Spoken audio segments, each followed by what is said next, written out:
Hello YouTube, Bane 666 here. So anyway, let's continue. This time NorCal Corner and Russian Deadpool talk about parental rights or father's rights. And let's get stuck into it.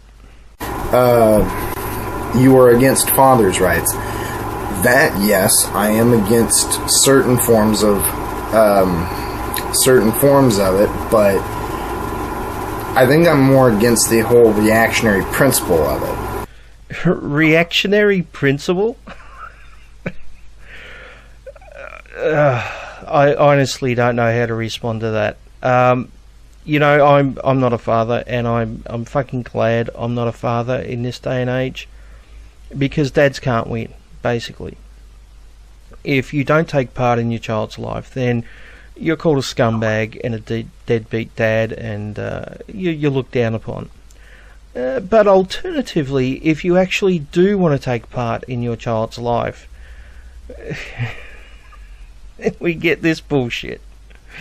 I mean, fucking hell.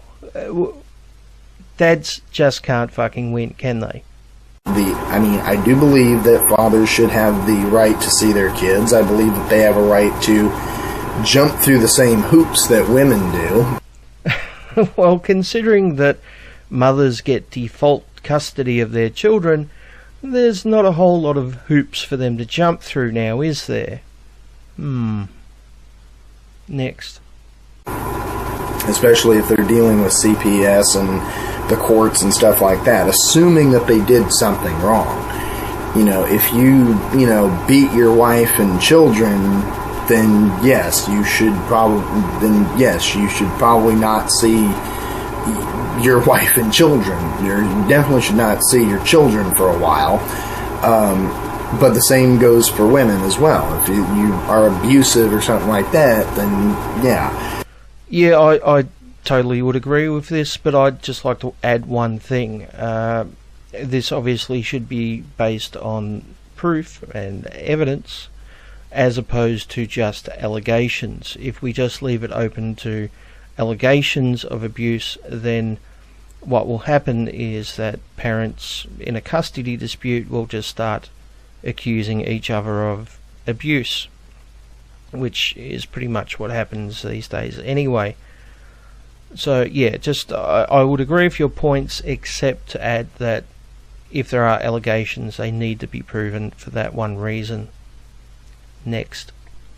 But the point being is, I think that fathers' rights tries to take, they basically try, their whole claim is to try to take an inch, but really I kind of think in some cases, I'm not saying all cases, and I'm not really saying trying to be that controversial here, but it is kind of one of those things where in theory you're trying to gain an inch, but you're really trying to take it a mile. No, all we're proposing is the exact same standards apply to mothers and fathers. That isn't trying to take a mile, that's trying to ask for equality. And I get that from a lot of members of the fathers' rights movement. Now, I believe in paternity leave. I believe in if there is an instance where the female is not capable of raising the child, or the female was abusive and the child has to be placed in the hands of the father, then yes, the father deserves the rights that the mother would usually get. And I do believe in some of those instances we do have issues with that need to be abided. Okay, but let me ask you, why don't you support 50-50 custody as a starting point, as a standard during a divorce? Both parents get equal custody and they can negotiate from there. So if one parent desires less time because of work or whatever, then the other parent can have more, but they start at an equal point where they can then work from there. Why is that such a bad thing to suggest? And look at it this way. It would give women more time to focus on their career so they don't lag behind. One of the things we often hear from feminists is because women are forced to do childcare and child rearing, their careers suffer. Yet at the same time they fight for custody, which seems contradictory to me. Once again, 50-50 custody as a starting point is equality. Next. But the problem with fathers' rights is that they don't really seem to understand that there typically tends to be, a lot of, there seems to be a lot of discrimination, especially with women that do cry, that do go forward about domestic abuse, even sexual abuse, because in some cases they're not really taken seriously. And I understand the factors in why that is. But the problem is that we also have a very corrupted and very skewed legal system that really needs a really large reform. I think through a lot of reforms we can change all this, but at the same time I also am a Marxist, so I think in terms of Marxism. And that being said, I think that the best, my belief is the best, at least idealistically, if anything should be done, it should be the tearing down of the entire fabric, the creation of a whole new, legal system, a whole new, constitution, a whole new set of principles. Well, that definitely would be throwing the baby out with the bathwater now, wouldn't it? Yeah, look, I would agree that there definitely needs to be some major changes in the legal system. For example, my last video on the sentencing gap is the perfect example of that. And the family court needs dramatic change. Quite possibly the family court should be pulled down and rebuilt from the ground level up. But I would in no way say the entire system needs to be pulled down and rebuilt from the ground up. I think the basis of our legal system, for all its faults, I think the basis of our legal system is an extremely good one. With principles like innocent until proven guilty, I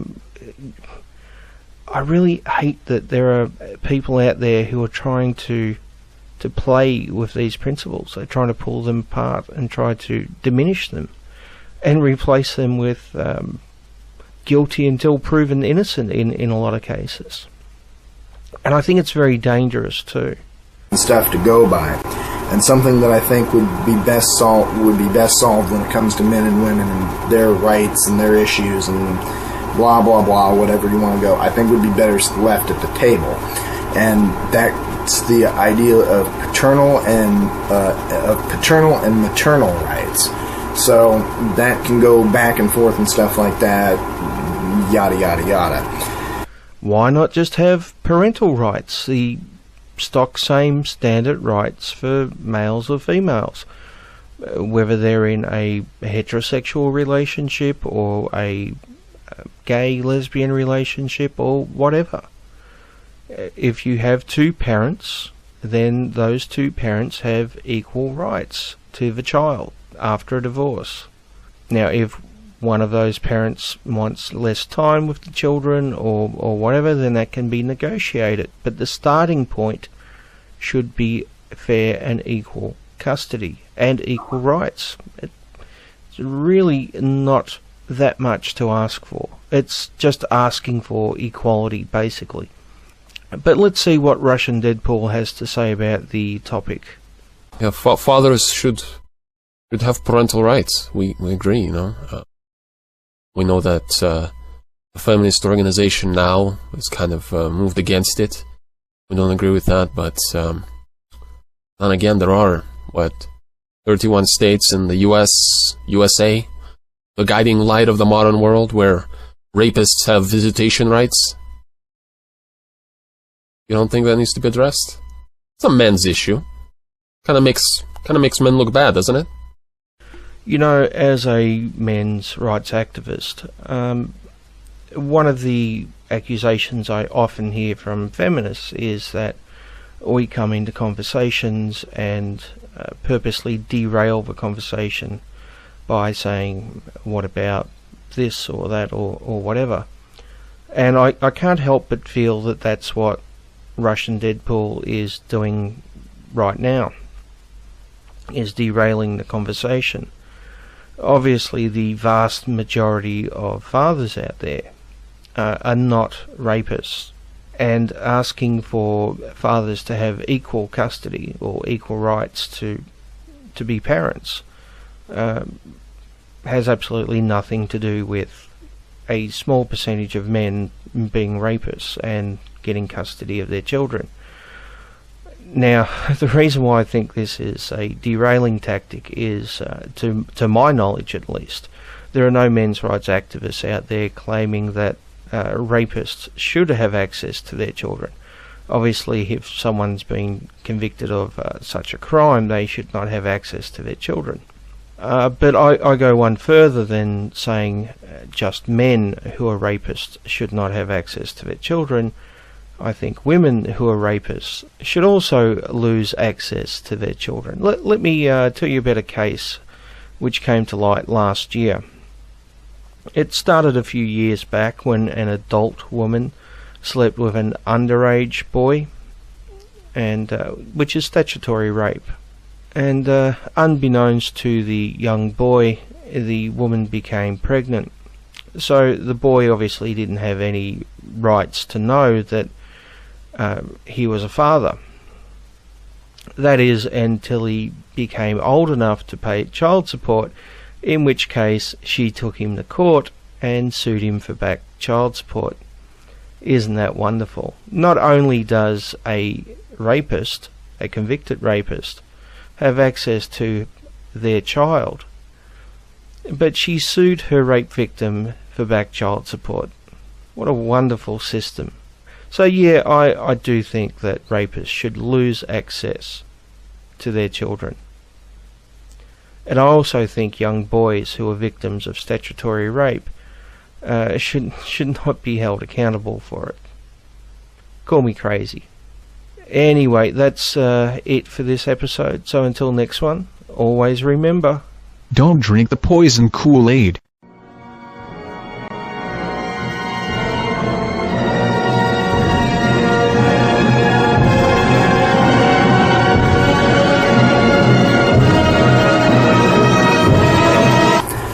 So this video is going to be this week's broadcast video, which is actually going to be a response to the response of my video that I actually did last week, my broadcast video I did last week. And last week I did this video where I explained my views on Anita Sarkeesian, feminism, and the men's rights movement. Now, you don't really have to be a rocket scientist to understand I don't support the men's rights movement. I think it's a reactionary group of people, and all that. What I did explain also is that I am not a fan of some of these women that are out there promoting what they call as feminism, which I would call radical feminism, and I'm not a big person on that. I am more of a moderate when it comes down to, or at least I like to think myself more of a moderate in terms of